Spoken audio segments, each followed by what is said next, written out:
Dr. Shruti Kabadi is a pharmacologist and toxicology reviewer in the Division of Food Contact Substances at the Office of Food Additive Safety at FDA CFSAN. She has been recognized as an agency-level expert in pharmacokinetics and toxicokinetics. And since joining the FDA in 2014, Dr. Kabadi has performed primary toxicological reviews of several food contact notifications and pre-notification consultations. Dr. Kabadi has also consulted on many post-market issues for her specialized expertise in pharmacokinetics and toxicokinetics. Dr. Kabadi has a PhD in pharmacology from the Massachusetts College of Pharmacy and Health Sciences, and she also received her bachelor's in science with highest honors from the pharmacy school in Delhi University. So I'm pleased to welcome Dr. Shruti Kabadi, and I will take questions after her talk. Thank you. Okay, thank you, Dr. Wu, for that kind introduction. And I'd like to thank Neil and Yan and everybody at ILSI for this opportunity. My talk is going to focus on the pharmacokinetic or toxicokinetic evaluation of a C6 that's a chemical with 6 carbons in chain length PFAS, 6,2-fluorotelomere alcohol, or 6,2-FTOH. And the title of my talk is Characterizing Biopersistence Potential of the Metabolite 5,3-fluorotelomere carboxylic acid, which I'm going to refer to as 5,3 acid in my presentation after repeated oral exposure to the 6,2-FTOH. So in my talk, I'm going to specifically talk about 6,2-FTOH, which is a monomeric constituent and impurity in polymeric food contact substances. So I'd like to begin my talk by providing a brief overview of the applications of this C6 PFAS in food contact, followed by a description of pharmacokinetics or toxicokinetics of 6,2-FTOH. And then I'm going to get a little bit into our pharmacokinetic evaluation, which we've performed over the past few years using non-compartment and then compartment modeling. And then I will end with conclusions and implications of our work.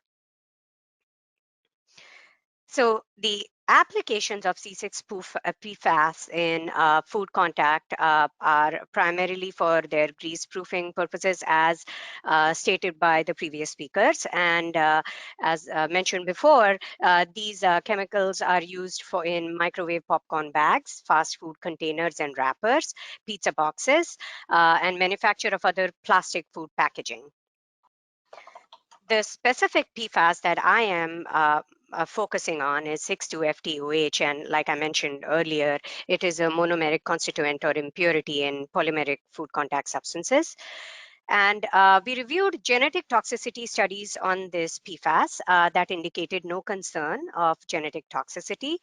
And we also reviewed systemic toxicity data on 6,2-FTOH, which included 90-day oral toxicity studies in rats, 1-generation reproductive toxicity studies in rats and mice, teratology study in rats, and OECD 422 screen in rats.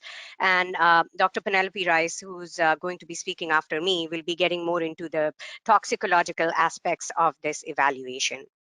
But we then also looked at the toxicokinetic data on 6,2-FTOH, which indicated rapid metabolism of this substance into some metabolites, which included carboxylic acids such as perfluorohexanoic acid, perfluoroheptanoic acid, and 5,3-fluorotelomere carboxylic acid or 5,3 acid. So as we began our investigation, we reviewed all available toxicokinetic data on 6,2-FTOH and its breakdown into its metabolites. And just before I get into the specifics, I'd like to let you know that this work has been published in Food and Chemical Toxicology in 2018.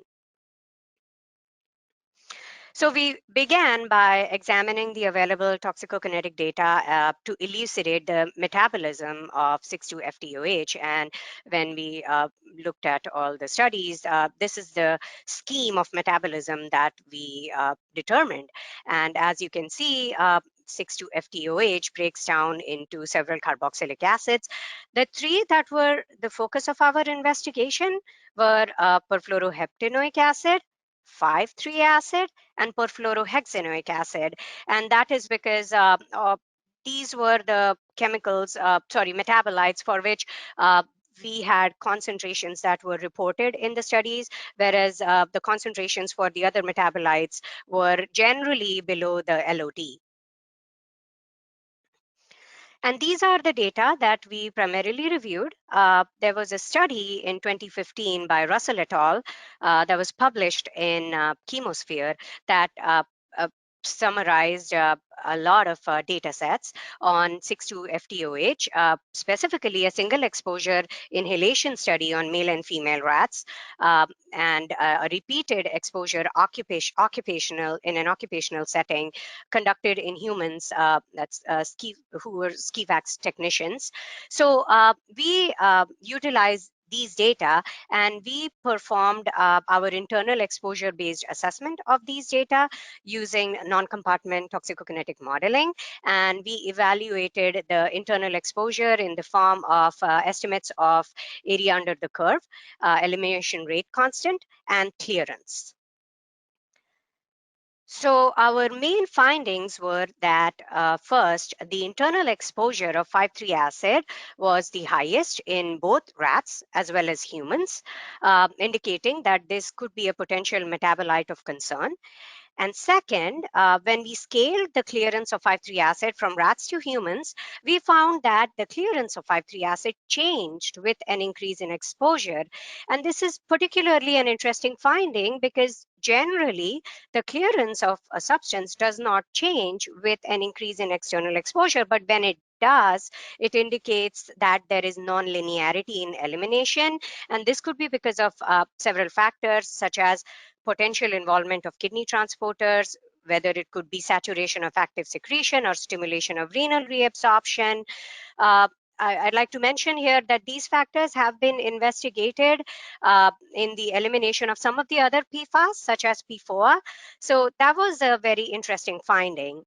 But in conclusion, we determined that additional TK data from repeated exposure studies were required to characterize the biopersistence potential of 5,3 acid after repeated 6,2-FTOH exposure. More recently, we reviewed a 90-day repeated dose 6,2-FTOH toxicokinetic study that was conducted on male and female rats, where 6,2-FTOH had been administered at different dose levels, as you can see, ranging from 5 to 250 mg per kg body weight per day, once daily for 90 days. And several metabolites, and as well as the parent compound, were sampled from the plasma, liver, and fat. And our focus was on the 5,3 acid, perfluorohexanoic acid, and perfluoroheptanoic acid. And there were 3 recovery time points, 1 day, 1 month, and 3 month post cessation of dosing. Before I get into the data that we generated, I'd like to mention that our main conclusions of the review of the study were that the 5,3 acid was the only metabolite that was consistently reported in the plasma, fat, as well as liver at all the recovery time points. All the other metabolites, including perfluorohexanoic and perfluoroheptanoic acid, were not consistently reported at all the time points. Their levels were below the LOD. And although this study had some deficiencies, overall, we determined that the data were of adequate quality to examine the toxicokinetics of the metabolite 5,3 acid at steady state. This study has been published. It was published earlier this year in Toxicology and Applied Pharmacology. And I'd like to now get into the specifics of our data.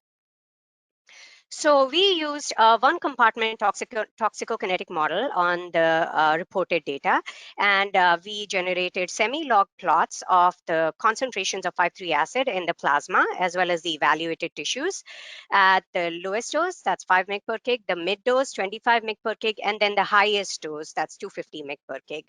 And these are the graphs that were generated for the decline of 5,3 acid in the plasma over time, in the liver, and then in the fat of male and female rats. And then we use these data to estimate the elimination rate constant, which is right here, and then the half-life right here, and then the time to steady state. So I'd like to draw your attention towards the elimination half-lives of this metabolite at 5, 25, and 250 mg per kg. And if you can see, the elimination half-lives in the plasma were up to ranged from 49.1 at the highest dose to 64.2 at the lowest dose. And these are data in male rats, by the way. And we observed a similar pattern, and in some cases, a much higher concentration at the lowest dose in the liver and fat. And now, if you look at the time to steady state, the times to steady state were up to close to a year or even higher in some cases for plasma and the evaluated tissues at all the doses tested. The one interesting finding is that the highest estimates of time to steady state were estimated for plasma and liver and fat at the lowest dose tested of 5 mg per kg per day. We observed something similar for the female rats. If you can see that the highest values of time to steady state were estimated for the lowest dose tested, that's 5 mg per kg per day in plasma, liver, and fat. We do not have an estimate for plasma at the highest dose tested, and that's because there was a high mortality in this particular group, and therefore we could not utilize the data for estimating the pharmacokinetic parameters at the highest dose tested for female rats. We also wanted to examine if there were any sex-based differences, which has been a factor that has been commonly evaluated for PFAS. And we observed that there were no significant differences between times to steady state or half-lives that we had estimated from our assessment between male and female rats. But then when we looked at the mean 5,3 acid concentrations at the final recovery point, that's 3 month, that's a 3-month time point, we found that in general, if you look at the plasma graph over here, and then the liver, and then fat, the females showed a statistically significantly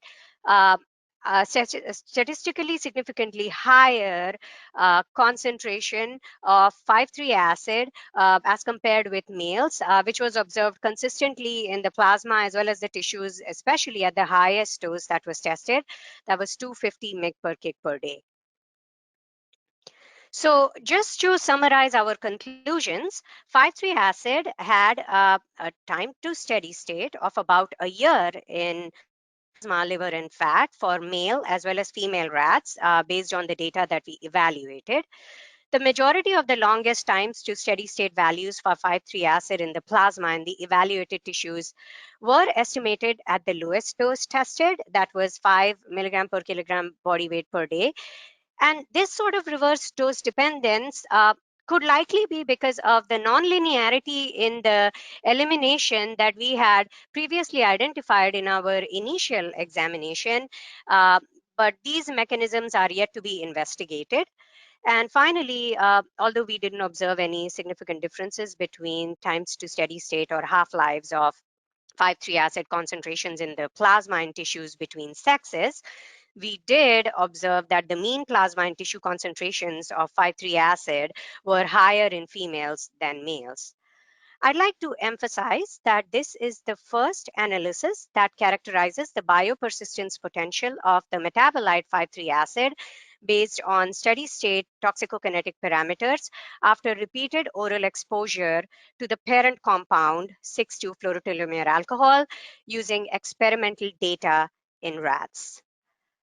I'd like to end my talk by acknowledging the contribution of our team at the Office of Food Additive Safety, CFSAN, led by Dr. Penelope Rice. She is the toxicological lead on this project, and Dr. Jessica Cooper, Dr. Sharon Kofele, and Dr. Jason Angst.